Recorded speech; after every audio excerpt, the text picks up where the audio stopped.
Hi అండి. మేము కుక్కే సుబ్రహ్మణ్యం టెంపుల్‌కొచ్చాము పూజ చేయించడానికి. సర్ప సంస్కారం అనే పూజ మాది. సో, ఇక్కడికొచ్చాక తెలిసిందేంటంటే, ఈ ఆలయం చాలా బావుంది.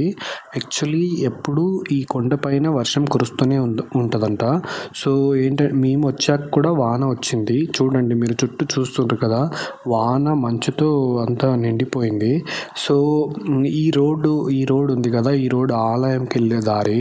సో, ఇక్కడ ఏంటంటే స్పెషల్, ఇక్కడ సర్ప సంస్కారం అని పూజలు చేయిస్తారు. అది నాగులకి అంటే సర్పాలకు సంబంధించిన పూజలు. అవి చేయిస్తే సర్పదోషం, కాల సర్పదోషం తగ్గుతుందనే నమ్మకంతో వెళ్ళాము. సో, ఇక్కడ చాలా అంటే చాలా మంది వస్తారు. కర్ణాటక, తెలంగాణ, ఆంధ్రప్రదేశ్, కేరళ ఎక్కడి నుంచో వస్తారు ఈ పూజలు చేయించడానికి.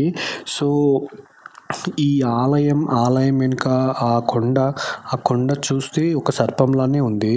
సో, ఇక్కడ మంది అదే చెప్తారన్నమాట. సో, చుట్టూ అన్ని హోటల్స్ అండ్ పెద్ద పెద్ద ఇది ఉండడానికి ఛత్రాలు, మళ్ళీ లాడ్జింగ్స్ ఉన్నాయి.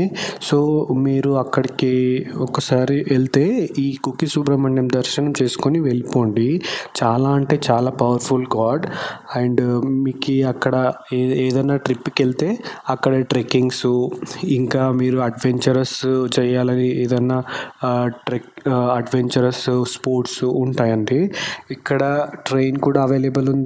బస్ కూడా వెళ్ళొచ్చు. దీని నుంచి ఇంకా ధర్మస్థలకు దగ్గరనే. మీరు ధర్మస్థలకు వచ్చి కుక్కే సుబ్రహ్మణ్యం చూసుకొని ఇంటికి వెళ్ళిపోవచ్చు.